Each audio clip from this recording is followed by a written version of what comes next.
শান্তিপুর গ্রাম। এই গ্রামের সবচেয়ে বড় তরমুজ ক্ষেতটি হল হাশেম মিয়ার। কিন্তু হাশেম মিয়া যেমন পরিশ্রমী তেমনই কৃপণ।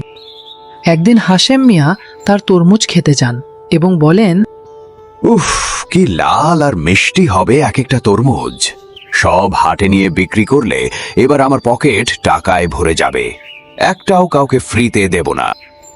এই কথা বলে সে তার বাগান থেকে চলে যায়। কিছুক্ষণ পর সুমিয়ার ঋতু খেলাধুলা করতে করতে হাশেম মিয়ার বাগানে চলে আসেন। তারা খেলাধুলা করতে করতে হঠাৎ পানি পিপাসা পায়। হঠাৎ বলে উঠল, দেখ কত বড় বড় তরমুজ, খুব জল তেষ্টা পেয়েছে রে, যদি একটা তরমুজ খেতে পারতাম। দূর পাগল, হাশেম চাচ্চু যা রাগী, আমাদের দেখতে পারলে অনেক বকাঝকা করবে। এই কথা ভুলেও মুখে আনবি না।